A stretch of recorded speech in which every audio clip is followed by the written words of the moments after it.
via Lenin, a letter to the Central Committee of the RSDLP, b. Written, September 13, 1917. First published, 1921 in Proterskaya Revolution No. 2. Source, Lenin's Collected Works, Progress Publishers, Moscow, Volume 26, 1972, pages 22-27. Translated, Yuri Stobnikov and George Hanna, edited by George Hanna. Transcription in HTML markup, Charles Farrell and David Walters. Online version, Lenin Internet Archive. November, 2000. One of the most vicious and probably most widespread distortions of Marxism, resorted to by the dominant socialist parties, is the opportunist lie that preparation for insurrection, and generally the treatment of insurrection as an art, is blankism. Bernstein, the leader of opportunism, has already earned himself unfortunate fame by accusing Marxism of blankism, and when our present-day opportunists cry blankism, they do not improve on or enrich the meager ideas of Bernstein one little bit. Marxists are accused of blankism for treating insurrection as an art. Can there be a more flagrant perversion of the truth, when not a single Marxist will deny that it was Marx who expressed himself on this score in the most definite, precise and categorical manner, referring to insurrection specifically as an art, saying that it must be treated as an art, that you must win the first success and then proceed from success to success, never ceasing the offensive against the enemy, taking advantage of his confusion, etc., etc.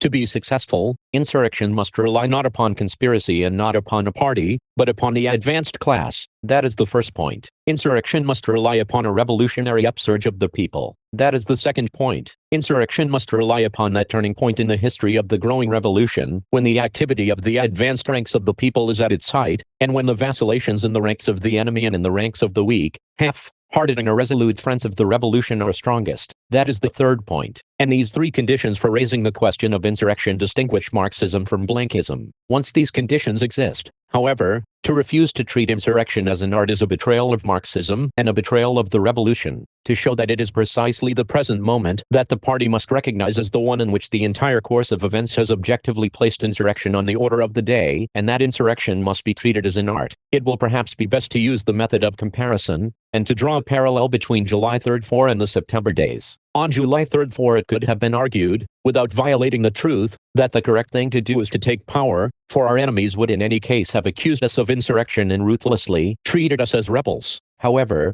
to have decided on this account in favor of taking power at that time would have been wrong, because the objective conditions for the victory of the insurrection did not exist. 1. We still lacked the support of the class which is the vanguard of the revolution. We still did not have a majority among the workers and soldiers of Petrograd and Moscow. Now we have a majority in both Soviets. It was created solely by the history of July and August, by the experience of the ruthless treatment meted out to the Bolsheviks, and by the experience of the Kornilov revolt. 2. There was no countrywide revolutionary upsurge at that time. There is now, after the Kornilov revolt, the situation in the provinces and assumption of power by the Soviets in many localities prove this. 3. At the time there was no vacillation on any serious political scale among our enemies and among the irresolute petty bourgeoisie. Now the vacillation is enormous. Our main enemy, Allied and world imperialism, for world imperialism is headed by the Allies, has begun to waver between a war to a victorious finish and a separate peace directed against Russia. Our petty bourgeois Democrats, having clearly lost their majority among the people, have begun to vacillate enormously, and have rejected a bloc, i.e., a coalition, with the cadets. 4. Therefore, an insurrection on July 3-4 would have been a mistake. We could not have retained power either physically or politically. We could not have retained it physically even though Petrograd was at times in our hands,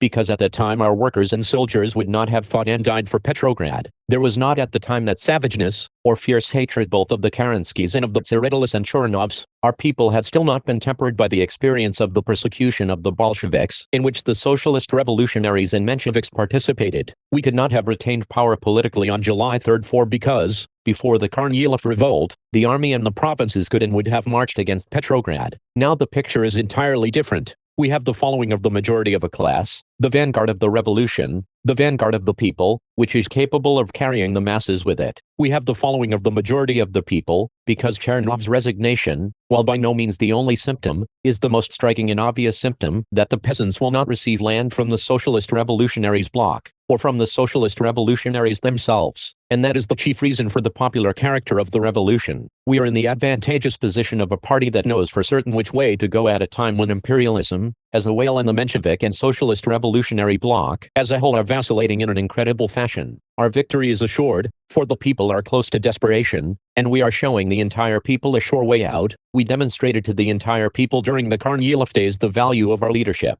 and then proposed to the politicians of the bloc a compromise, which they rejected, although there is no let-up in their vacillations. It would be a great mistake to think that our offer of a compromise had not yet been rejected, and that the Democratic Conference may still accept it. The compromise was proposed by a party to parties. It could not have been proposed in any other way. It was rejected by parties. The Democratic Conference is a conference, and nothing more. One thing must not be forgotten, namely, that the majority of the revolutionary people, the poor, embittered peasants, are not represented in it. It is a conference of a minority of the people. This obvious truth must not be forgotten. It would be a big mistake, sheer parliamentary cretinism on our part, if we were to regard the Democratic Conference as a parliament. For even if it were to proclaim itself a permanent and sovereign parliament of the revolution, it would nevertheless decide nothing. The power of decision lies outside it in the working class quarters of Petrograd and Moscow. All the objective conditions exist for a successful insurrection. We have the exceptional advantage of a situation in which only our victory in the insurrection can put an end to that most painful thing on earth, vacillation, which has worn the people out. In which only our victory in the insurrection will give the peasants land immediately. A situation in which only our victory in the insurrection can foil the game of a separate peace directed against the revolution, foil it by publicly proposing a fuller, juster and earlier peace, a peace that will benefit the revolution. Finally, our party alone can, by a victorious insurrection, save Petrograd,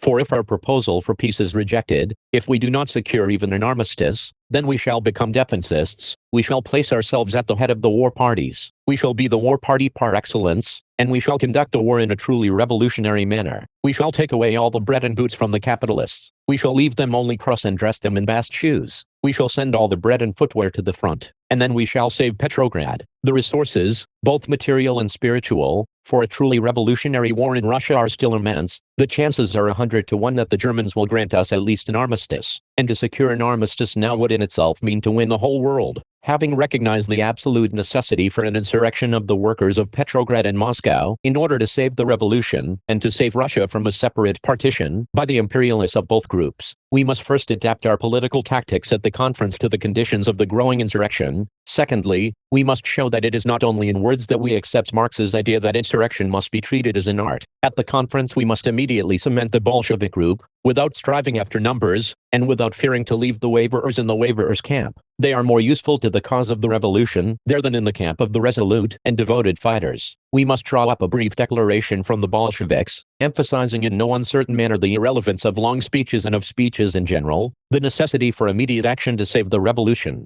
the absolute necessity for a complete break with the bourgeoisie, for the removal of the present government, in its entirety, for a complete rupture with the Anglo-French imperialists, who are preparing a separate partition of Russia, and for the immediate transfer of all power to revolutionary democrats, headed by the revolutionary proletariat. Our declaration must give the briefest and most trenchant formulation of this conclusion in connection with the program proposals of peace for the peoples, land for the peasants, confiscation of scandalous profits, and a check on the scandalous sabotage of production by the capitalists. The briefer and more trenchant the declaration, the better. Only two other highly important points must be clearly indicated in it, namely, that the people are worn out by the vacillations, that they are fed up with the irresolution of the socialist revolutionaries and Mensheviks, and that we are definitely breaking with these parties because they have betrayed the revolution. And another thing, by immediately proposing a peace without annexations, by immediately breaking with the Allied imperialists and with all imperialists, either we shall at once obtain an armistice, or the entire revolutionary proletariat will rally to the defense of the country, and a really just, really revolutionary war will then be waged by revolutionary democrats under the leadership of the proletariat.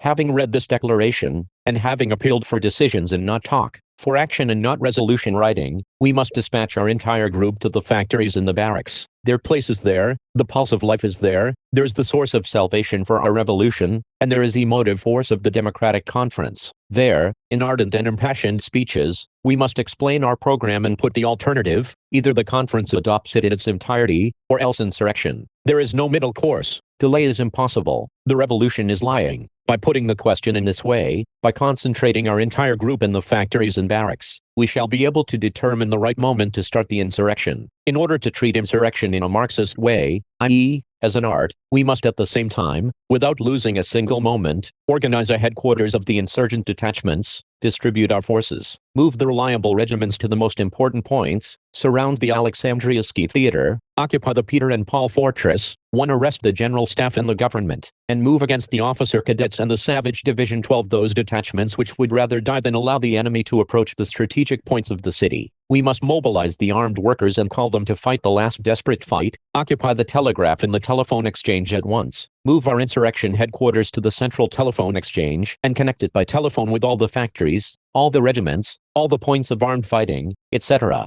Of course, this is all by way of example, only to illustrate the fact that at the present moment it is impossible to remain loyal to Marxism, to remain loyal to the revolution unless insurrection is treated as an art, and Lenin.